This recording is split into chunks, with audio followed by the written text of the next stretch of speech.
በስመ አብ ወወልድ ወመንፈስ ቅዱስ አሐዱ አምላክ አሜን። እንደ እግዚአብሔር ቅዱስ ፍቃድ የሮሜ ጥናታችን እንቀጥላለን። እግዚአብሔር በቸርነት እንዲያስተምረን የእርሱ ቅዱስ ፍቃድ ይሆንልን።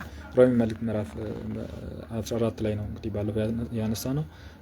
እምነቱ ደካማ የሆነው ሰው ታገሱት ብሎ ቅዱስ ጳውሎስ በሌላው ከመፍረድ ይልቅ መተጋገዝ እንደሚገባን እንግዲህ ሌላውን የምትነቅፍ አንተ ማን ብሎ ራስን ማውቀስ እንደሚገባ ቅዱስ ጳውሎስ ሲወቅሰን ሁላችንም ሲወቅሰን እናያለን ማለት ነው። ሁላችንም እግዚአብሔር አውቀዋቸዋለሁና እንግዲህ ሌላውን ሎሌ የምትነቅፍ አንተ ማን እርሱ ቢቆም ወይም ቢወድቅ ለጌታው ነው፣ ነገር ግን እግዚአብሔር ሊያነሳው ይችላልና ይቆማል ብሎ ቅዱስ ጳውሎስ ይናገርልናል ማለት ነው። እንግዲህ ተመልከቱ፣ አንድ ሰው ቢወድቅ ነገ የመነሳቱ እግዚአብሔር ሊያስነሳው ይችላል። እኛ ግን መውደቁን አይተን በመውደቁ ላይ ስንፈርድ እግዚአብሔርን ዙፋን ቀማለን። ወንድማችን ጋር ያለመዋደድ ይኖረናል። ወንድምን በመጥላትና የእግዚአብሔርን ዙፋን በመቀማት እንጠይቃለን። ያ የወንድማችን ድካም ደግሞ ወደኛ ሕይወት እንዲመጣና እኛ በዛውን ተፈትነን የእግዚአብሔር የሚረዳው እግዚአብሔር መንፈስ ቅዱስ ርቆብን፣ ምክንያቱም በወንድም ላይ የፈረድነውን ፍርድ የእግዚአብሔር መንፈስ ቅዱስ አይወድምና በዛው ይርቅና እኛ በዛው ፈተና ወድቀን ሌላ ፈተና ውስጥ ሌላ አደጋ ውስጥ እንገባለን እና ለዛ ቅዱስ ጳውሎስ በወንድም ድካም ላይ የምትፈርድ አንተ ማን ብሎ ቅዱስ ጳውሎስ ይነግረናል። ከቀን ላይ ቀን የሚከለክላለን፣ ዘወትርም የሚከለክላለን። ነገር ግን ሁሉም ልቡ እንደ እግዚአብሔር እንደወደደ ያደርጋል።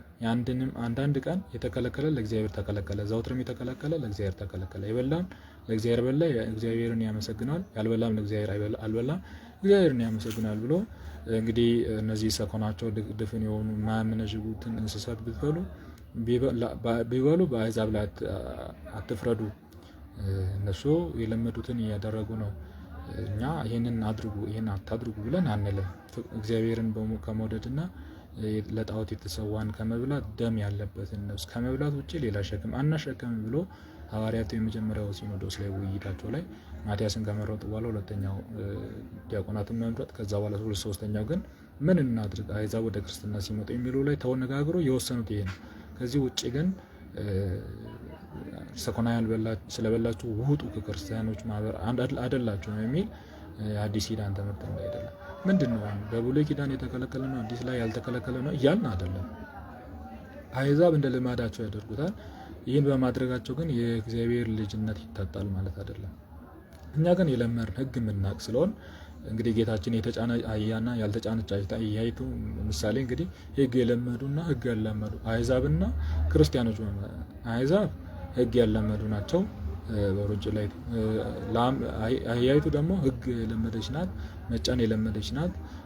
ሕግ ብሉይ ኪዳንን የምናውቅ ነን እኛ። ብሉይ ኪዳንን የምናውቅ ሰኮና የተዳፈን አንበላ የእውነት ነው፣ ምንም ጥያቄ የሌለ። ግን አሕዛብ ገና ክርስትናን የሚቀበሉ ለብዙ ዘመናት እየበሉ የኖሩት አሁን ቢበሉ ኃጢአት የሆነ ኃጢአት የለም። የበላም ለእግዚአብሔር በላ፣ ያልበላም ለእግዚአብሔር አልበላም ብሎ ቅዱስ ጳውሎስ ይናገራል። ስለዚህ እኛ አሁን እናድርግ የሚል ትምህርት የቤተክርስቲያን ትምህርት የለም። ያላወቁ በፊት ሲያደርጉ የነበሩት በጥምቀት ግን ወደ እግዚአብሔር ቤተክርስቲያን የተጨመሩት ቢያደርጉ ኃጢአት ነው። የለመዱትን ስለሚያደርጉ ይህንን ቅዱስ ጳውሎስ ይመክራቸዋል ማለት ነው። እግዚአብሔርን ያመሰግነዋል። ከመካከልም ለራሱ የሚኖር ለራሱ የሚሞት የለም። በሕይወት ብንኖር ለእግዚአብሔር እንኖራለን፣ በሕይወት ብንሞት ለእግዚአብሔር እንሞታለን። ስለዚህ ሕያዋን ሙታን ይገዛ ዘንድ ክርስቶስ ሞተ፣ ተነሳ። እንግዲህ በወንድም ላይ የምትፈርድ አንተ ማነህ? አንተ ምንድነህ? ወንድም የምትነቅፍ አንተ ምንድነህ?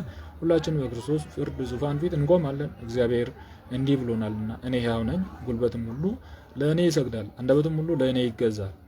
እነሆ ሁላችንም ለእግዚአብሔር ዘንድ እንድንመረመር ታወቀ። ሁላችን ነው የምንመረምረው። ሁላችንም ከፍርዱ ዙፋን ፊት የምንቆመው ማንን እገሌ የለም። ሁላችንም በክርስቶስ ፍርድ ፊት እንቀርባለን። ንጹህ እንደ ቸርነቱ መልካም አድርገን ጥቂት መልካም ተገኝቶብን የምንጸድቅ ከሆነ እንደ ቸርነቱ እና በዚህ መልኩ አንዱ ላይ መነቃቀፍ እንደማይገባ ቅዱስ ጳውሎስ በሚገባ ባልንጀሮቻችሁን ስላለመንቀፍ እንቅፋት ስላለመሆን ቅዱስ ጳውሎስ ይናገር። እንግዲህ ከዛሬ ጀምሮ እርስ በርሳችን እንዳንነቃቀፍ ይልቁንም ለወንድም እንቅፋት ወይም ማሰናከያ ማንም እንዳያኖር ይህን አስቡ ብሎ ወንድምን ማሰናከል እንደማይገባ ቅዱስ ጳውሎስ ይነግረናል። በራሱ እርኩስ የሆነ ነገር እንደሌለ በጌታችን በኢየሱስ ክርስቶስ ሆኜ አውቃለሁ፣ ተረድቻለሁ። ነገር ግን ማናቸውንም ነገር እርኩስ እንደሚሆን ለሚያስብ ያ ለእርሱ እርኩስ ነው ብሎ እኛ አሁን ሰኮናቸው አህያ እንብላ የሚል እርኩስ ነው። በቃ ለእኔ እርኩስ ነው። ይሄ ለሱ እርኩስ ለሆነ ሰው እርኩስ ነው ብሎ ጳውሎስ ይናገራል። እየተናገረ ያለው ለአይሁድ እርኩስ ነው። ለአሕዛብ ግን ከሮም ገና በጅምር እምነት ላይ ላለው ግን እርኩስ አይደለም። እና በመብል ምክንያት ባልንጀራን የምታሳዝን ከሆነ ፍቅር የለህም። በሆኑ ክርስቶስ ስለ እርሱ የሞተለት ያ ሰው መብል ምክንያት ሌላ ሊጎዳ ይገባዋል ነው? በመብል ምክንያት ልጠላው ይገባል? የሞተው እኮ ለዓለም ነው ክርስቶስ እንጂ ለአይሁድ ብቻ ወይም ሰኮና ደፍን የሚበሉት ብቻ አይደለም፣ ለሚያመነዥጉ የሚበሉት ብቻ አይደለም፣ ለሁሉም ነው። እንግዲህ ጌታችን የሰጠን መልካም ነገር አታሳድቡ፣ በእግዚአብሔር መንግስት ጽድቅና ሰላም በመንፈስ ቅዱስም የሆነ ደስታ ነው እንጂ መብልና መጠጥ አይደለምና እንግዲህ አድርጉ። ለክርስቶስ የሚገዛውን ግን እግዚአብሔር ደስ የሚያሰኘውን በሰው ዘንድ የተመረጠ ነው። አሁንም ወንድሞቼ ይታነጽ ዘንድ ስለምን እንከተላል? በመብል ምክንያት የእግዚአብሔር ፍጥረት አናፍርስ። ለንጹሐን ሁሉ ንጹሕ ነው። ለሰውም ክፉ ነገር በመጠርጠር መብላት ነው። ለወንድሙ እንቅፋት ከመሆን ስጋን አለመብላት ወይንም አለመጠጣት ይሻላል ብሎ ቅዱስ ጳውሎስ ይናገር። የወንድም መሰናከያ ከመሆን ባልበላ ባልጠጣ ይሻላል ብሎ ቅዱስ ጳውሎስ ይነግረናል ማለት ነው። እምነት ካለ በእግዚአብሔር ፊት ባመንከው እምነት ራስን አጽና። ባገኘውም አእምሮ ራስን የሚዘልፍ ብፁዕ ነው። የሚጠራጠር ግን ቢበላ ይፈረድበታል። በማመን አልሆንምና ያለ እምነቱም የሚደረግ ሁሉ ኃጢአት በደል ነው ብሎ ቅዱስ ጳውሎስ ይናገራል ማለት ነው። ምዕራፍ 15ን ስንመለከት የሚጋብዝ እኛ ብርቶች ደካሞች ከድካሞች እንድንረዳቸው ነው። ለራሳችን አናድላ ይላል። ሰው ለራሱ ማድላት የለበትም። ሁላችንም በእውነትና በመልካም ስራ ይታነጹ ዘንድ ለባልንጀሮቹ እናድላ ይላል። ሰውም በሚያሳዝን ቃል በሚያራራ ቃል ወደ ክርስትና እናመጣለን እንጂ እንዲህ እየበላችሁ አንልም ማለት ነው። እናንተ የነቀፉትን ነቀፋ በእኔ ላይ ደረሰ ብሎ መጽሐፍ እንደተናገረ ለራሱ ያደላ አይደለም። የተጻፈውም ሁሉ በመታገሳችን መጻሕፍትን በመታመናችን ተስፋችን እናገኝ ዘንድ እኛ ልንማርበት ተጻፈ። የተጻፈው ሁሉ እኛ እንድንገሰጽበት ዘንድ ነው የተጻፈው ማለት ነው። የትዕግስትን መጽናት አምላክ እግዚአብሔር እንደ ኢየሱስ ክርስቶስ ፈቃድ እርስ በርሳችን አንድ ሀሳብ መሆኑን ይስጠን። ሁላችንም አንድ ሆነን በአንድ አብ በጌታችን በኢየሱስ ክርስቶስ እግዚአብሔር እናመስግነው ዘንድ ይላል ቅዱስ ጳውሎስ። ቀጠለ እንጂ አሁንም ለባልንጀሮችን ተቀበሉ፣ ክርስቶስ ለእግዚአብሔር ክብር ተቀብሏቸዋልና ብሎ ወንድሞቻችሁን ተቀበሉ እንጂ አትግፏቸው እያለ ነው። ሮማውያንን ማለት ነው። እንግዲህ ክርስቶስ እግዚአብሔር ቃል እውነትን ለማድረግ አባቶቻችሁን ተስፋ ያጸና ዘንድ ለግርዘት መልእክተኛ ሆነ አሉ። አሕዛብም እግዚአብሔርን ያመሰግኑታል ይቅር ብሏቸዋልና መጽሐፍ ብሏልና። አቤቱ ስለዚህ አሕዛብ መካከል እገዛላለሁ ስምንም አመሰግናል ብሎ መዝሙረኛው ዳዊት ያመሰግነውን ያንሳል ማለት ነው። አሕዛብ መሀል እገዛላለሁ ማለቱ የሚገዙትን ክርስቶስ አዘጋጅተዋል ማለት ነው። አሕዛብ እንዲያምኑ ፈቅዷቸዋል ማለት ነው። እርሱ አምነው እንዲድኑ ፈቅዷቸዋል። ዳግመኛም መጽሐፍ እንዲህ ብለዋል፣ አሕዛብ ከሕዝቡ ጋራ ደስ ይበላችሁ ብሎ እንግዲህ ከሕዝቡ ጋራ ደስ ይበላችሁ ሲል በቃ እናንተ ሕዝቡ ብቻ የሆኑ አብርሃም ዘሮች ብቻ አይሁዳዊ እንደሆኑ ብቻ አትበሉ፣ ከሕዝቡ ጋራ ደስ ይበላችሁ። አሕዛብ ከሕዝቡ ጋራ ደስ ይበላችሁ። ዳግመኛም እንዲህ አለ፣ አሕዛብ ሁላችሁም እግዚአብሔርን አመስግኑ፣ ሕዝቡም ሁሉ ያመሰግኑታል።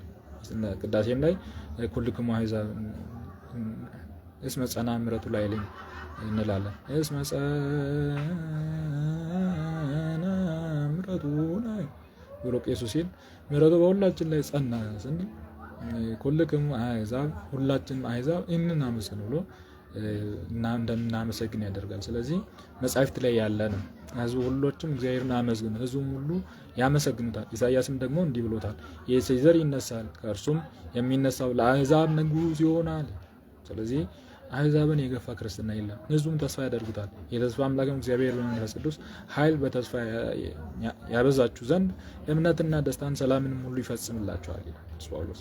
ስለዚህ አሕዛብን የገፋ አይደለም ክርስትና። ለአሕዛብም ለክርስቲያንም ለአይሁድም ነው ክርስቶስ የተወለደው። ዓለምን በሙሉ ሊጠራ ነው የመጣው። ዓለምን ሁሉ ሊያድን ነው የመጣው። ሊዋጅ ነው የመጣው። ሊቤዥ ነው የመጣው። የእርሱ ፍላጎት ዓለም ሁሉ እንዲድን ነው። ስለዚህ አሕዛብን እየነቀፋችሁ ይህን እንደዚህ የምትበሉት ያልተገረዛችሁ ሸለፈታችሁ ያለ ከእግዚአብሔር ልጆች ያልሆናችሁ እያላችሁ አትንቀፉ። ወንድሞቻችሁን በመንቀፍ ትነቀፋላችሁ፣ የእነሱ መከራ ይደርሳችኋልና። እናንተ ትነቀላላችሁ የተተከልን ስትሉ እነርሱ ደግሞ ይተከላሉ። ጳውሎስ በዚህ መልኩ ይመክራቸዋል።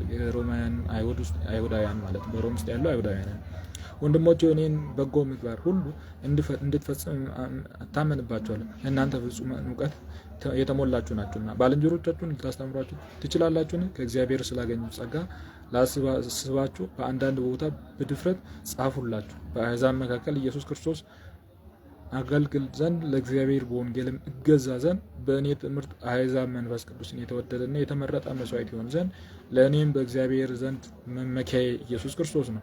አሕዛብም እንዲያምኑ ክርስቶስ በቃልም በስራ ያደረገኝን ነገር እናገር ዘንድ እደፍራለሁ። በኃይልና በተአምራት በመንፈስ ቅዱስ ኃይል ድንቅ ስራን በመስራት ከኢየሩሳሌም አውራጃዎች ጀምሮ እስከ ኢልዋሪቆን ድረስ እንዳስተማርኩ የኢየሱስ ክርስቶስ ወንጌል ፈጽሞ እንድሰብክ ነገር እናገር ዘንድ እደፍራለሁ። ወንጌልን ለማስተማር ተጋሁ። ነገር ግን በሌላ መሰረት ላይ እንዳላነሱ የክርስቶስ ስም ወደ ተጠራበት አልሄዱም። ወሬ ያልደረሳቸው ያውቁታል፣ ያልሰሙትም ያስታውታል ብሎ መጽሐፍ እንደተናገረ ይላል ቅዱስ ጳውሎስ። እንግዲህ ማገልገሉን ለአገልግሎት የከፈለውን ዋጋ ይናገራል። ይህን ሁሉ የሚያደርገው ግን ወንድሞችን ለማነጽ ማንጸው ደግሞ በክርስቶስ መሰረት እርሱ በመሰረታት መሰረትነት እንጂ ሌላ ማንጸው ነገር አይደለም፣ በሌላ አይደለም ማንጸው እያለ ዘውትር ወደ እናንተ ልመጣ እወድ ነበር፣ ነገር ግን ተሳነኝ። አሁንም በዚህ ሀገር ስራዬን ስለጨረሱ ከብዙ ጊዜም ጀምሮ ወደ እናንተ ልመጣ ተጋ ስለነበር ወደ አስቢያ ሲሄድ እግረ መንገዴን ላያችሁ ተስፋ አደርጋለሁ። ቀደም ብዬ እናንተን ጋር ደስ ካሰኙ በኋላ ከእናንተ ወደዚያ ይሄዳለሁ ብሎ ቅዱስ ጳውሎስ ፍቅር በሆነ አገላለጽ ለምእመናን ያለውን ክብርና ፍቅር ለማግኘት ያለውን ጉጉት በመጨመር ይናገራል ማለት ነው። እንግዲህ ይህን መልእክት የጻፈበትን ለሮማውያን ላሉ አሕዛብና ክርስቲያኖች በክርስቶስ ላመኑ ለሁሉ እንደሆነ ባለፈው ተነጋግረናል። ይህችን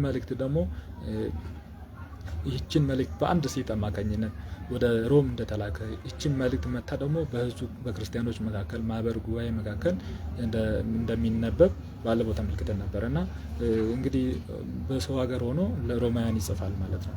ያለውን ውጥንቅጥ ሰምቶ አሕዛብና ክርስቲያኖች እርስ በርስ የመገፋፋቱን ነገር ሰምቶ ይጽፋል። ቀጥሎ ምዕመናንን ስለ መርዳት ይናገራል። አሁን ግን ቅዱሳንን ለመርዳት ወደ ኢየሩሳሌም ይሄዳሉ። መቄዶንያንም አኳያንም በኢየሩሳሌም ቅዱሳን መካከል ላሉ ድሆች አስተዋጽኦ ለማድረግ ተባብረዋልና የሚገባቸው እንዲሆን መንፈሳዊ ስራ አሕዛብ ከተባበሩ በሰውነታቸው የሚያስፈልጋቸው ሊረዷቸው ይገባል ብሎ ቅዱስ ጳውሎስ እርስ በርስ መደጋገፍ እንደሚገባ እሱ ሊረዳም ክርስቲያኖችን ለማገዝ እንደሚሄድ እንግዲህ ይህን ፍሬ ጨርሼና አትሜ በእናንተ በኩል ወደ አስባያን እሄዳለሁ። ነገር ግን በመጨረሻም በክርስቶስ ወንጌል በረከት ፍጹምነት እንድትመጣ አምናለሁ። ወንድሞቼ በጸሎታቸው ስለ እኔ ወደ እግዚአብሔር ከእኔ ጋር ትተጉ ዘንድ በጌታችን በኢየሱስ ክርስቶስ መንፈስ ቅዱስ ፍቅር እማልዳቸዋለሁ። ይኸውም በኢየሩሳሌም ያሉ ቅዱሳን በአገልግሎት ደስ አሰኛቸው ዘንድ በይሁዳ ሀገር ካሉ አላውያን እንዲያድኑኝ ነው። እግዚአብሔርን ቢፈቅድ በደስታ ወደ እናንተ መጥቼ ከእናንተ ጋር አርፍ ዘንድ ነው። የሰላም አምላክ ከእናንተ ጋር ይሁን አሜን ብሎ ምእመናን ወንጌልን በሚያገለግልበት ጊዜ የአገልግሎቱ ፍሬ እንዲያፈራ ምእመናን በጸሎት እንዲያስቡ ቅዱስ ጳውሎስ ይናገራል። ራሱም ደግሞ ለጸሎት ከኔ ጋር ትጉ እያለ ያበረታቸዋል ማለት ነው። እግዚአብሔር አምላካችን በቸርነት የሐዋርያት እምነት ይዘን እንድናርፍ የሱን በረከት የቅዱስ ጳውሎስንም በረከት የቅዱስ ጴጥሮስንም በረከት ያሳድርብን። ወስብሐት ለእግዚአብሔር።